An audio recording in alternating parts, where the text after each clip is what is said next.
हिंदी दिवस के मौके पर पूर्णिया महाविद्यालय स्थित महर्षि मेही सभागार में राष्ट्रीय एकता में हिंदी के योगदान पर परिचर्चा का आयोजन किया गया। इस कार्यक्रम की अध्यक्षता कॉलेज के प्राचार्य डॉक्टर मोहम्मद कमाल ने किया।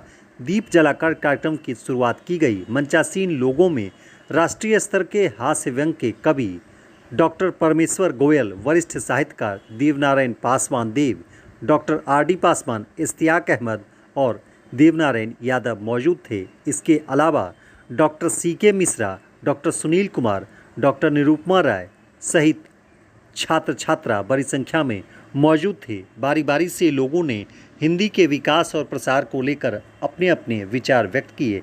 हिंदी को रोजगारपरक भाषा बनाकर इसे आगे बढ़ाने पर बल दिया गया। वक्ताओं ने कहा कि हर दिन शुद्ध उच्चारण के साथ इस भाषा का अपने जीवन में प्रयोग करें। हिंदी भाव पैदा करने वाली भाषा है। डॉक्टर निरुपमा राय ने कहा कि हिंदी को समृद्ध करने के लिए साहित्य को पढ़ना होगा। बच्चों को शुद्ध वर्तनी के साथ हिंदी बोलने का प्रयास करना होगा। अभिभावकों को भी घर में हिंदी के प्रति अपने बच्चों को सजग करना होगा। पूर्णिया कॉलेज हिंदी विभाग के तत्वावधान में आज हिंदी दिवस यहाँ मनाया जा रहा है। पूर्णिया कॉलेज के विद्वान प्राचार्य महोदय की ये हमेशा से कोशिश रहती है कि इस तरह के समारोह को बहुत अच्छे से किया जाए। आज के दिन हम लोगों ने प्रोफेसर देवनारायण पासवान देव जी और साथ ही साथ प्रसिद्ध हास्य व्यंग कथा ये जो कवि हैं जिन्हें काका बिहारी कहा जाता है, डॉक्टर परमेश्वर गोयल जी को हिंदी दिवस के उपलक्ष्य में उनका लोक सम्मान भी किया है। और साथ ही साथ हिंदी कैसे समृद्ध हो और राष्ट्रीय एकता में हिंदी का क्या योगदान रहा है, इस पर आज ये बहस है जो अभी चल ही रही है। और मैंने बस यही चीज़ बच्चों को हमेशा कहती भी हूँ और खुद किया है अपने जीवन में, इसलिए कहती हूँ। पढ़ाती संस्कृत हूँ, लेकिन हिंदी भाषी होने के नाते हिंदी के लिए मेरा क्या दायित्व है उसको मैं पूर्ण करने की कोशिश करती हूँ।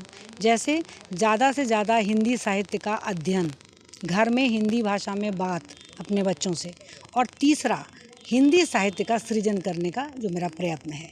तो ये तीन चीज़ हम अपने जीवन में उतारेंगे कि बच्चे घर में हिंदी भाषा में बात करें, अच्छी जानकारी हो, अब पेड़ सूख रही है ये ना बोले, उसे पता हो कि कहाँ रही और कहाँ रहा लगाएं। ये माँ बाप के ऊपर भी होता है कि वे भी शुद्ध हिंदी बोलें।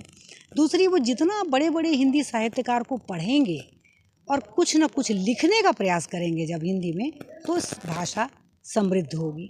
ऐसे नेताओं के बोलने से, प्रोफेसर के कहने से कुछ नहीं होगा। बच्चों के मन में ये बीज डालना होगा।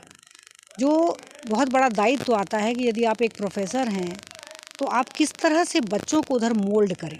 मैं संस्कृत भाषा पढ़ाती हूँ, उसके बावजूद भी आज अब देखेंगे प्रोग्राम में कि मेरे संस्कृत के बच्चों को भी हिंदी में पुरस्कार अभी मिलेगा, क्योंकि मैंने कहा कि आप वाद विवाद में भाग लीजिए, हिंदी कविताएं पढ़िए, और बच्चों ने ऐसा प्रयास किया। तो ये हर एक विभाग को प्रयास करना होगा, उसके बाद ही हम कह सकते हैं कि हिंदी समृद्ध है।